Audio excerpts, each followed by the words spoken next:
Bienvenidos a una nueva semana en Agenda Económica. Este domingo son las primarias para elegir al representante de Chile Vamos y también al de Apruebo Dignidad. Por eso, en el programa continuamos desde hoy hasta el miércoles presentándoles las distintas medidas económicas de quienes quieren llegar a la moneda. En esta ocasión tenemos las medidas de una persona que ha estado mucho en el programa, pero como ministro de Hacienda. Y aprovecho de preguntar si acá estaríamos dispuestos a eliminar la renta presunta a los camioneros, a los agricultores, a los pequeños mineros. He planteado majadamente, y los invito a ustedes aquí y ahora, a eliminar todas las exenciones tributarias que al final son privilegios tributarios. Un aporte igualitario de montos similar a todas las personas de Chile, desde el momento que nacen hasta el momento en que se jubilan. Este aporte se transforme en un incremento del saldo de ahorro de aproximadamente 30 millones de pesos. Ya está con nosotros el ex superintendente de bancos, presidente de la Comisión Nacional de Productividad y actualmente concejal de Providencia, el asesor económico de Ignacio Briones, Rafael Berguán. Gracias por estar en Agenda Económica. A ustedes por la invitación. Muchas gracias, Nicolás. Rafael, nosotros la semana pasada a los distintos asesores les preguntamos sobre los últimos índices de pobreza. Esa era la información de la contingencia. La de esta semana tiene que ver con el último informe de finanzas públicas. Y Hacienda actualizó el balance fiscal. ¿Cuáles son las proyecciones? Déficit efectivo de 7,1% del PIB este año. El déficit estructural aún mayor, 9,5%. Y una deuda pública que 2021 va a terminar en 34% del PIB y para 2025, es decir, en el final del siguiente mandato, en 39% del Producto Interno Bruto. ¿Qué medidas proponen, si es que se puede, rebajar esos números? Lo primero es entender que estamos en un contexto muy especial, ¿no? Un contexto especial en términos de la crisis sanitaria, la crisis económica que generó, pero también del endeudamiento que veníamos acumulando durante los últimos años. El país ya asumió compromisos que en el contexto actual no hacen más que exacerbarse en términos de gasto público, y solo una línea más. Lo hace además en un contexto en el cual estamos en un país que a mitad de camino al desarrollo sabe que hacia adelante va, en la medida que sea exitoso, a tener que asumir incluso más desafíos desde el Estado, porque lo que muestra la evidencia internacional es que mientras te acercas a los países más avanzados, la demanda por bienes públicos crece. Entonces tenemos un montón de desafíos que asumir históricos, tenemos problemas que tienen que ver con la pandemia y la crisis económica que generó, que al final es una crisis humanitaria, social, y tenemos además certeza que si el país es exitoso, el Estado va a tener que incluso crecer más que lo que crezca el PIB. Todo eso configura un escenario que lamentablemente es súper desafiante en materia de gasto, y por eso, solo en una línea, el programa de Ignacio Briones habla en lo inmediato de eliminar exenciones que permitan aumentar la recaudación tributaria, que en Chile es 5 puntos menos que en países con igual tasa, pero también de un pacto tributario que va a ser fundamental una vez que asuma el gobierno. Por todo lo que tú dices entonces, es imposible reducir gasto y lo que hay que hacer entonces es mayor recaudación. La campaña de una persona como Ignacio Briones, que está motivada, si tú quieres, desde los principios por un concepto básico que es el de la libertad, tiene que venir acompañado al mismo tiempo de una responsabilidad. Muchas veces pensamos que, claro, el liberalismo plantea libertad y no deja nada con respecto a las obligaciones que tenemos. Bueno, acá también esto tiene que venir con responsabilidades, y una responsabilidad básica, especialmente a propósito de lo que estamos hablando, es que el Estado, que va a recibir, que ya recibe una cantidad enorme de recursos, mucho mayor que la que recibió nunca en su historia, que tiene desafíos notables hacia adelante en materia social, y tenemos que asegurarnos de que eso no genere frustración. El Estado tiene la responsabilidad de gastar bien. Por lo tanto, la obligación de cualquier gobierno, sea de izquierda o derecha, va a ser durante los próximos años eficientar la manera como el Estado gasta sus recursos. Lo que yo estoy diciendo es que en conjunto con eso, no en sustituto de eso, sino que en conjunto con eso sabemos además que vamos a tener que aumentar incluso el gasto más que lo hemos aumentado hasta ahora, por lo que tú mencionabas. Y en ese contexto entonces se hace casi un imperativo ético, diría yo, que si pretendemos exigirle incluso más recursos a los ciudadanos vía tributación, al menos tengamos la tranquilidad de que los estamos gastando bien. Ahí hay un enorme desafío hacia adelante. Rafael, tú eres economista, te cuento que en estos programas le hemos pedido a economistas también aleatoriamente que le hagan una pregunta a los asesores de los candidatos. En esta ocasión, el que pregunta es Alejandro Fernández, gerente de estudios de Géminis. Muy bien. Quería preguntarle qué es lo que piensan hacer para impulsar el crecimiento y superar de esa manera la muy baja tasa de expansión que ha tenido la economía chilena desde 2014 en adelante. Yo creo que este es un tema de esos que tienen problemas en el corto plazo, a mediano plazo y a largo plazo, porque como estamos en el medio de una crisis económica, uno de los grandes desafíos que van a venir durante el primer año de cualquier gobierno que asuma va a ser el de la recuperación económica, ¿no es cierto? Pero al mismo tiempo, si tuviese que escribir una columna en un diario, el titular diría, no es solo recuperación económica, también es recuperación de confianza, de diálogo, de cohesión social, porque tenemos que asumir, por ejemplo, un pacto tributario que permita imaginarnos a largo plazo. ¿Cómo entonces hacerse cargo del corto, mediano y largo plazo al mismo tiempo?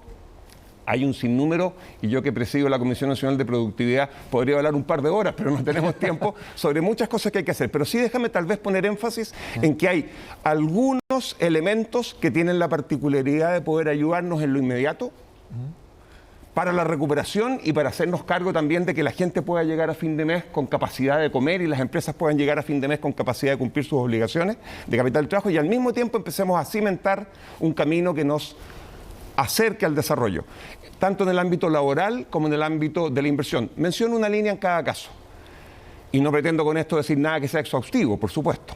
Mira, en el ámbito de la inversión, por ejemplo, hicimos en el caso de la Comisión Nacional de Productividad un informe que analizó regulaciones para grandes proyectos y también para medianos y pequeños proyectos y nos encontramos con un sinnúmero de barreras que impiden que los inversionistas inicien estos proyectos cuando ya están preparados para hacerlo. Entre el momento en el cual se aprueba el desarrollar una inversión y el momento en el cual se puede de verdad transformar en algo concreto, pasan muchos meses y la mayoría de las veces esos meses son resultado de la incapacidad del Estado, por ejemplo, de fiscalizar adecuadamente las regulaciones que tenemos que imponer. Y por eso proponen que para que los emprendimientos puedan hacer inversiones, se entreguen los permisos de manera provisoria y luego puedan ser revisados 6 meses o un año después. El concepto en el mundo de la economía es el silencio afirmativo, en el sentido de que si el Estado no es capaz de fiscalizar cuando corresponde, se asume que esto ya se hizo, el emprendedor, el inversionista, parte el proyecto, por supuesto que firmando un documento en el cual se compromete a estar cumpliendo con las regulaciones que existen, y luego ex post es fiscalizado. Si cuando lo fiscalizan nos damos cuenta que había mentido, por supuesto que las penas tienen que ser durísimas porque eso pone en tela de juicio la confianza, que es clave en el mercado. Ahí tienes un ejemplo de cómo impulsar inversión en lo inmediato y al mismo tiempo empezar a mejorar la manera como el inversionista enfrenta el rayado de cancha en un país como Chile. Sí, mencionaste el mercado laboral, cómo impulsarlo, lo vamos a hablar más adelante porque queremos presentarle a las personas que nos están viendo una gráfica con un resumen de las ideas fuerzas, los puntos más importantes del programa económico de Ignacio Briones que nos está comentando ahora Rafael Berguán. Una renta garantizada, que todo trabajador formal tenga ingresos mínimos de 400.000 pesos, obviamente complementando al salario mínimo. Primera vivienda, el Estado actuará como garante o va a subsidiar un porcentaje del pie inicial para que así sea más barato para una persona tener casa propia o departamento propio. Ahorro a través del consumo, estamos hablando de pensiones. El Estado deberá aportar al ahorro que se produzca por consumo, resguardando la progresividad del beneficio. Y por último, transporte público. Bajar los precios de los pasajes en 50%. En el segundo bloque les vamos a mostrar una nota al respecto. ¿Me querías comentar algo, Rafael? Sí, solo decir que aquí hay 3 elementos fundamentales. El hacerse cargo de la capacidad que tenga la gente de poder llegar a fin de mes al puesto de transporte público. El tener una política social que sea moderna, en la que en vez de tener un número gigantesco de herramientas que no llegan a la persona a la que quieres llegar, nos concentremos en una gran política, en este caso la renta garantizada. Y fíjate, perdona, la última línea, lo que estábamos hablando antes a propósito de empleo. Hay una palabra clave, dice trabajadores formales. Esto hay que complementarlo con nuestra política. Pero el punto es que es por la informalidad que muchas veces, no siempre, pero muchas veces tenemos problemas de pensiones, problemas de acceso al crédito, problemas al final de estabilidad laboral. Y por lo tanto las herramientas tienen, por un lado, que resolver el problema social dramático de la crisis, y de un país que además sigue siendo un país en el que, claro, la pobreza aumentó, pero tenía todavía antes 8% de pobreza, que es un número gigantesco de personas, y al mismo tiempo empezar a cimentar políticas que sean más adecuadas para enfrentar estos problemas en el largo plazo. Unos minutos para hablar de impuestos, Rafael. Este pacto tributario, para que no haya que estar haciendo una reforma gobierno tras gobierno, eso también se ha hablado mucho. ¿Ustedes este pacto lo plantean, por ejemplo, con una alza en los impuestos a las mayores rentas de nuestro país de las personas? Estamos separando entre aquello que sabemos que podemos, entre comillas, como gobierno controlar para generar mayores recursos, que son la eliminación de exenciones, que van a permitir más de 3.000 millones de dólares de recaudación. ¿Exenciones a las ganancias bursátiles se eliminan? Bueno, está dentro de las que tienen, ¿no es cierto?, que eliminarse para poder generar condiciones que permitan que en igualdades, con un rayado de cancha igualitario, digamos, podamos, ¿no es cierto?, desarrollar los distintos negocios.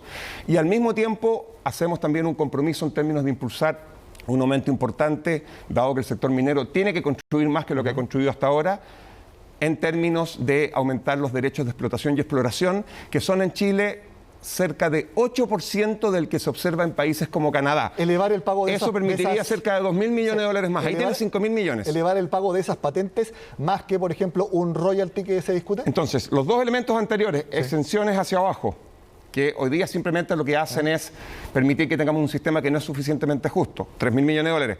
Subir los derechos de exploración y explotación en el ámbito minero, 2.000 millones son 5.000. Y no he dicho nada todavía de lo que tradicionalmente uno llama reforma tributaria. Sí. ¿Por qué? Porque esos aspectos que tú me preguntabas recién son los que creemos que, por su importancia, por el efecto en señales, porque no podemos estar cambiando el sistema tributario todas las semanas, porque hay que mirarlo desde arriba en su conjunto, pensamos que tienen que ser parte de un acuerdo, de un pacto tributario a largo plazo. Y eso solo se va a definir desde el mundo político. Los economistas lo que hacemos es entregar los elementos técnicos, pero es la política la que tiene que supeditar a la economía en el mundo político durante el primer año del gobierno. Entiendo que hay una conversación, por ejemplo, en cuanto al impuesto a las empresas y el impuesto a las personas, pero de todas maneras, si llegan a ser gobierno, tienen que decir, esto es lo que nosotros proponemos para esa conversación. Por supuesto, pero déjame, yo te puedo dar algunas ideas. Pero el impuesto a la renta, ¿propondrían alza a las rentas más altas de las personas? Lo más probable es que haya que avanzar hacia mayores impuestos a las ganancias de capital, mayores impuestos a la renta de las personas. Okay. Es más difícil avanzar en el ámbito del IVA, porque es un impuesto que es fácil de recaudar. Chile ya tiene una tasa de IVA que es bastante alta, de hecho es más alta que la que se observa en la mayoría de los países de la OCDE. De hecho, nuestras tasas tributarias, es importante que se sepa, incluso en el ámbito de la renta, no son tasas bajas. La razón por la cual Chile recauda 5 puntos menos que lo que debería para su nivel de ingreso es por las exenciones que mencionábamos antes. Por lo tanto, aquí hay que hacer un trabajo en términos de acordar un mecanismo que sea amigable con la inversión, pero que al mismo tiempo, aunque signifique pagar más impuestos a la renta, le dé garantía al mundo privado, a los inversionistas extranjeros y locales, de que el rayado de cancha se va a sostener por un tiempo razonablemente largo para que puedan evaluar sus proyectos y llevarlos adelante. Y ahora que el G7, que el G20, que la OCDE se están poniendo de acuerdo en que en el mundo se pague al menos 15% de las utilidades por parte de la empresa, acá en Chile estamos en 27%, ¿no moverían eso? Bueno, hay que ver, porque al final del día nuevamente uno ve números que es como los promedios. A propósito que en los últimos años los promedios decimos que no representan la realidad de todos porque hay desigualdad, heterogeneidad, etcétera. Aquí pasa un poco lo mismo. Yo veo tasas corporativas que no necesariamente se comparan entre países por aspectos como las exenciones, entre otras cosas, porque si el sistema es o no es integrado, etcétera. Entonces, nuevamente, nosotros no hemos querido plantear un programa con una reforma tributaria más allá de la reducción de exenciones y de aumento de los derechos de exploración y explotación en el mundo minero, porque consideramos que por la complejidad del mismo, porque es necesario por fin mirar esto desde arriba para, como decimos los economistas, hacer un análisis de equilibrio general. Creemos, insisto, para terminar con este punto, que eso tiene que ser definido durante el próximo año. El gobierno tomará la iniciativa, tendrá que liderar, pero al final este tiene que ser un acuerdo en el mundo político que permita garantizar un rayado de cancha que se sostenga en el tiempo. ¿Y la iniciativa en cuanto a mantener el sistema semi-integrado o avanzar a una integración? ¿Qué propondrían ustedes? Bueno, hay distintas opiniones entre los distintos economistas que participamos en esto, y como ocurre generalmente con estos aspectos que a mí me sorprende, muchas veces se discuten como si fueran aspectos de principios, cuando en realidad no son más que herramientas, porque el principio es que dos personas o dos contribuyentes, sean empresas o personas naturales que ganan lo mismo, paguen lo mismo. Ese es el principio. El principio es que el sistema tienda a ser progresivo, no regresivo. Si esto se hace a través de un impuesto aquí o allá, eso básicamente tiene que ver con cuál eficaz es o no esa herramienta. Entonces ahí nuevamente la discusión va a tener que ver con, dado los otros aspectos que terminemos discutiendo y acordando, cuál de estos sistemas conversa mejor para poder dejar razonablemente equilibrado el contexto para las inversiones de mediano y largo plazo. Y de hecho también ustedes plantean, para que sea más eficaz en la recaudación tributaria, unir el servicio de impuestos internos con tesorería. Es parte de lo que plantea Ignacio Briones como candidato. Al regreso a esta pausa también les cantaremos por qué plantea bajar en 50% el costo del transporte público en nuestro país. Ya volvemos.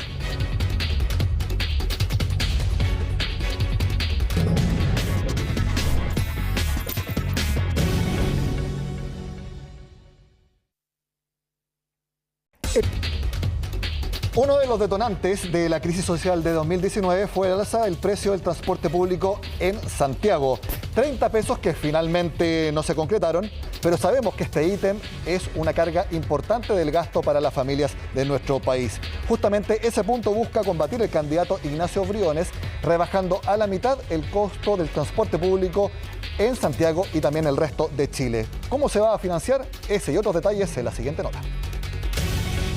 Actualmente el pasaje de la red metropolitana de transportes para un adulto cuesta 720 pesos en bus. Para el metro, el costo sube a 800 en hora punta. Esto genera un gasto aproximado en las familias de 170.000 pesos mensuales, de acuerdo a la última encuesta de presupuestos familiares del INE. Para ayudar a que la tarifa no sea tan alta, existe el Subsidio Nacional al Transporte Público, que este año llegó a 17.000 millones de pesos. Sin él, el precio del pasaje podría sobrepasar los 1.500, casi el doble. Para bajar el costo de la vida, el candidato presidencial de Evópoli, Ignacio Briones, propone en su programa reducir a la mitad la tarifa de todo el transporte público en el país. Favorecería e incrementaría su uso, lo cual trae aparejado también el fomentar el transporte público, disminuir externalidades negativas como la contaminación, la congestión y la cantidad de siniestros de tránsito. Así, de los actuales 720, el pasaje costaría 360 pesos, una cifra incluso más baja que cuando se implementó este sistema de transporte. La medida tendría un costo de 620 millones de dólares al año, de los cuales 320 estarían destinados a la región metropolitana y los otros 300 al resto de las regiones. Para financiarlo, el exministro de Hacienda propone duplicar la base del impuesto específico al diésel, pasando de un 1,5 a 3 UTM por metro cúbico, lo que generaría una recaudación extra de 688 millones de dólares al año. Parte del esfuerzo tiene que estar puesto en, además, disponer de recursos adicionales que permitan que la calidad del servicio sea más atractiva. Sin embargo, aunque de buenas a primeras parece una medida viable, hay quienes creen que en la práctica solo funcionaría bien en la región metropolitana.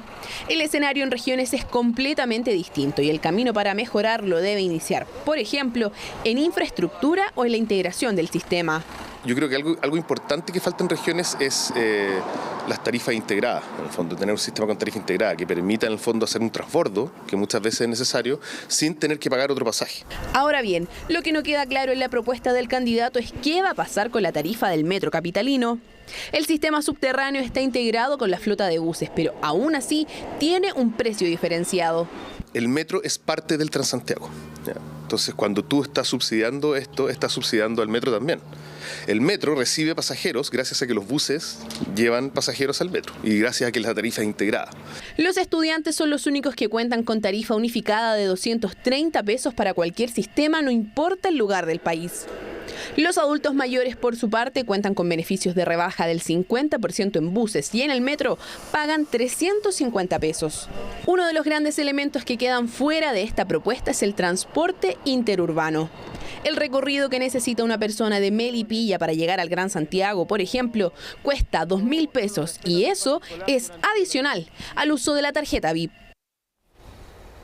Rafael, dos preguntas en uno respecto a este tema. ¿El aumento del impuesto específico va a ser de inmediato o gradual? Y la segunda, ¿qué pasa con la devolución al sector de carga e industrial? Dos cosas. Déjame ir de atrás hacia adelante. La devolución sale, así como salen otras exenciones, y tenemos el listado detallado en nuestro programa que permite explicar cómo se financian esos 3.300 millones de dólares, una parte importante. Es un tercio del costo que hemos estimado anual permanente, es decir, durante los 4 años de gobierno para el programa de Ignacio Briones. Segundo, el financiamiento viene fundamentalmente de doblar el impuesto al diésel, que por lo demás, según todos los estudios técnicos, Banco Mundial, organismos internacionales, debería ser al menos los técnicos dicen superior, pero al menos igual que el impuesto a la gasolina. 6 UTM el metro cúbico la gasolina, 1,5, un cuarto el diésel, que es más contaminante. Aquí lo que estamos proponiendo, y ahí está la gradualidad, es no ir inmediatamente a los 6, a los que yo creo, y lo digo esto a título personal porque no está en el programa, pero yo creo que el país tiene que ir en algún momento durante la próxima década. Pretendemos, por lo tanto, la gradualidad tiene que ver con avanzar a 3. Y esos 3 UTM en vez de 1,5 son los que permiten financiar estos cerca de un poquito más de 600 millones de dólares. Es un monto relevante que costaría bajar a la mitad el costo del transporte público, incluyendo al Metro de Santiago, a propósito del comentario que se hacía en la nota. Rafael, pasemos ahora al tema más difícil que van a tener ustedes si es que llegan a ser gobierno el próximo año, que son las pensiones. Aquí hemos preparado una nueva gráfica con las principales medidas que propone Ignacio Briones y que nos está explicando, como les decía, Rafael Berguán. Capitalizar solidariamente, complementar el ahorro personal con un aporte solidario desde el momento del nacimiento. Aquí, Rafael, es como la ley Marraqueta que ha propuesto la senadora Boich. Esa es un poco la idea, un aporte inicial y que se vaya administrando, se vaya invirtiendo para que vaya creciendo a la par del aporte individual de las personas. Bueno, exactamente. Sabemos que de cada 4 pesos que tenemos en el momento de la jubilación, 3 de esos pesos fueron rentabilidad. Y esa rentabilidad es mayor mientras antes uno vaya aportando al fondo. No aportar a los 25, a los 30, a los 35 tiene un costo gigantesco por el hecho de que las tasas se van exponencialmente acumulando, un concepto técnico, pero que hace que esto crezca todos los años, versus empezar a hacerlo tarde en la vida, a los 55, 60. Por lo tanto, el aportar desde el primer día tiene que ver con generar, con un monto que es bastante pequeño si uno lo piensa en términos individuales mensual, de 5.000 pesos, desde el Estado, con fondos generales, a cada persona que vive en este país, permitiría que al momento de jubilarse se hayan acumulado más de 30 millones de pesos adicionales, lo que finalmente, agregaría del orden de 120.000 pesos más a la pensión que hoy día están recibiendo las personas. Y por lo tanto, si nos paramos en una pensión solidaria de 180, te permite llegar, te fijas, inmediatamente a el sueldo mínimo, los 300.000 pesos más o menos, ¿cierto?, que están en torno al sueldo mínimo. Aumento de tasa de cotización que sea gradual y con cargo al empleador. Actualmente es 10%. ¿A cuánto debe llegar y en cuánto tiempo? Bueno, eso también es algo que tiene que definirse una vez que el proyecto, hoy día hay proyectos, ¿no es cierto? Venimos conversando de esto, al menos desde la segunda mitad del segundo gobierno de la presidenta Bachelet. Y por lo tanto, yo creo que hoy día hay bastante acuerdo con respecto a que tenemos que llegar al menos a 6 puntos porcentuales más que los que tenemos hoy día. 10 más 6 son 16. Y probablemente seguir pensando en una década a 18 y hasta 20, que es lo que tienen en promedio la OCDE y teníamos antes el sistema de capitalización en Chile. ¿Todo a cuenta individual? Lo que nosotros proponemos es que estos fondos vayan a cuentas individuales, pero que luego puedan ser distribuidas de manera que permita ser solidario con el sistema, mucho más de lo que estamos haciendo hoy día. A ver, desarrolla un poco más ese concepto. Vamos a tener que calibrar en términos de ver qué parte de los 6 puntos exactamente pueden mantenerse en la cuenta individual y luego vía un sistema tributario que sea más progresivo, permitir financiar pensiones solidarias más altas, y qué parte puede ir inmediatamente a un fondo común que luego sea utilizado para complementar las pensiones de las distintas personas en Chile. Pero el punto... Va a haber un fondo común, colectivo, solidario, el nombre que se le ponga. Pero la razón por la cual de alguna manera he enfatizado lo individual y no lo colectivo es porque cuando tú lo que haces es financiar con un sistema de reparto pensiones futuras, básicamente lo que estás diciendo es que ese dinero va a estar disponible en función de la realidad que se enfrenta en ese momento. Acá la idea de mantenerlo en cuentas individuales con nombre, apellido y RUT, aun cuando después terminen financiando solidariamente intrageneracionalmente a aquellos que han tenido menos suerte en la vida, es para que esos fondos estén disponibles, tengan su rentabilidad y, por lo tanto, tengamos financiadas estas pensiones solidarias mayores que con un sistema de reparto en el cual quién sabe lo que va a pasar en 15 o 20 años más y qué gobierno va a estar a cargo y qué incentivos van a existir para usar esos recursos por otra cosa. ¿Las personas van a poder elegir quién administra sus fondos? Bueno, nosotros creemos que es fundamental que exista la libertad de elección en estos aspectos, así como en otros.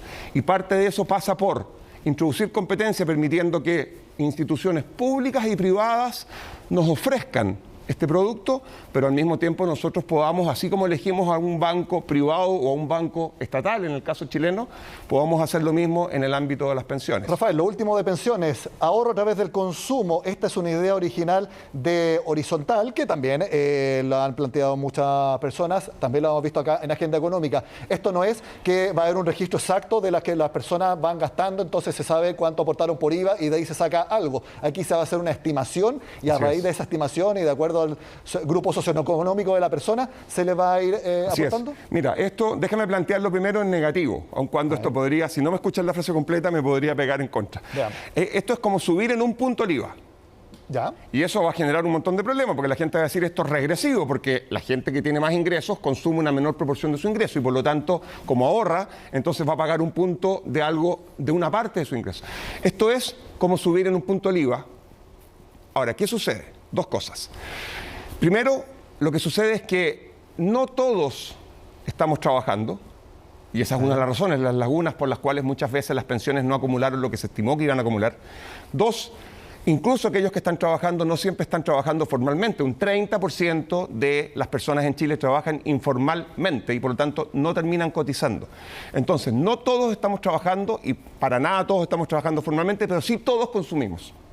Entonces, esta es una base que permite con facilidad recaudar una cantidad relevante de recursos del orden de 1.200 millones de dólares por cada punto equivalente al IVA, para luego generar una cantidad de recursos que permitan entonces complementar las pensiones que existen. Pero la pregunta es, ¿cómo se redistribuye? ¿Se redistribuye directamente a los que ya están jubilados?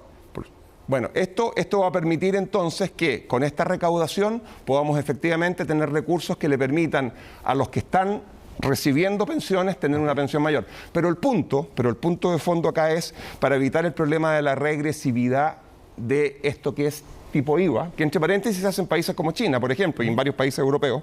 Esto es un tema práctico, insisto, esto es simplemente una herramienta. El punto de esto es que una vez que tú recaudas de una manera que es regresiva, porque van a poner proporcionalmente más los que menos tienen, lo redistribuyes de vuelta de una manera que es progresiva, entregándole por cada peso aportado 3 a los que tienen menos y entregándole por cada peso aportado 1/3 a los que tienen más. Y de esa manera te aseguras que esta política, que es eficaz, al mismo tiempo esta herramienta sea no regresiva, sea progresiva. La siguiente pregunta la hace el presidente de un gremio, reitero, estas no son preguntas dirigidas a un candidato en particular, son preguntas aleatorias. El que pregunta ahora es el presidente de la Cámara Chilena de la Construcción, Antonio Errázuriz. Chile tiene un déficit habitacional que ya debe estar afectando a cerca de 1 millón de familias. Esta es una realidad que requiere además de un trabajo en conjunto entre el mundo público, el privado y la sociedad civil. ¿Qué piensan hacer para incentivar la colaboración entre estos actores y responder a las urgentes necesidades habitacionales de este 1 millón de familias? Ese punto es fundamental. De hecho, en Chile hay 80.000 familias, ¿no es cierto?, que viven en campamentos. Y el programa de Ignacio Briones está comprometiéndose a eliminar 2/3, ¿de acuerdo?, de esas 80.000 familias, sacarlas de los campamentos. Para eso, son dos cosas. Para eso, como han propuesto varios otros, particularmente, por ejemplo, Iván Puduji, que ha escrito varias columnas sobre esto, y también Sichel ha hablado algo de esto, es aprovechar que hay cerca de 1.000 hectáreas solo en la región metropolitana que son del sector público que no están siendo utilizadas. Y que cuando pueden ser utilizadas para construir viviendas sociales de buena calidad, no sean soluciones habitacionales, sino que sean viviendas dignas que cumplan con estándares de un país como Chile se pretende, avanzado. Los distintos organismos que son dueños de esto pretenden venderlas a precio de mercado y no se hace, no se utilizan y al final el Estado no está cumpliendo su rol de apoyar a aquellos que menos tienen. Por lo tanto, es aprovechar eso. Segundo comentario que me gustaría hacer para cerrar este punto.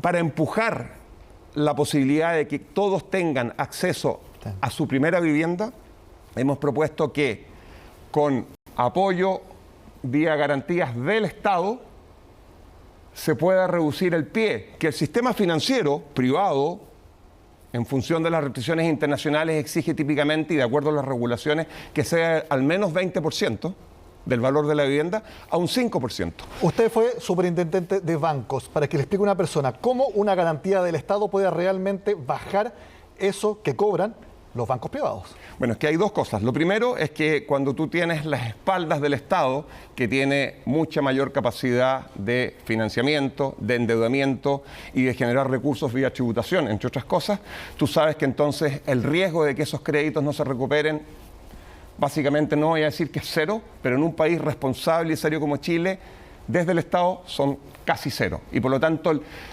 costo de esa tasa de interés que está asociado al riesgo que se conoce como de crédito tiende a desaparecer. Ese es un primer comentario. En este caso particular, lo que se está proponiendo es que el Estado se haga cargo de los 15 puntos porcentuales de diferencia entre el 20% que le piden típicamente a alguien como pie. Porque mucha gente no tiene una vivienda no porque no pueda pagar la cuota hipotecaria, sino que no tienen una vivienda porque no tienen la capacidad de juntar ese 20% del valor de la misma. Entonces lo que se está proponiendo es que las personas le paguen el 20% al sistema financiero que exige, de acuerdo a regulaciones y a la experiencia internacional, típicamente un banco, por el crédito hipotecario y otras instituciones que dan crédito hipotecario, pero la persona solo desembolse 5.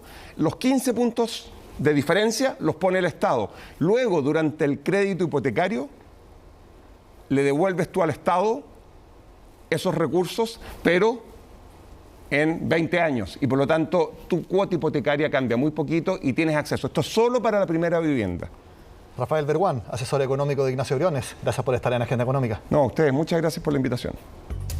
Terminamos esta nueva edición especial de Agenda Económica Especial Primarias, revisando en esta ocasión el programa económico del ex ministro de Hacienda. Sigan con nosotros acá, en CNN Chile.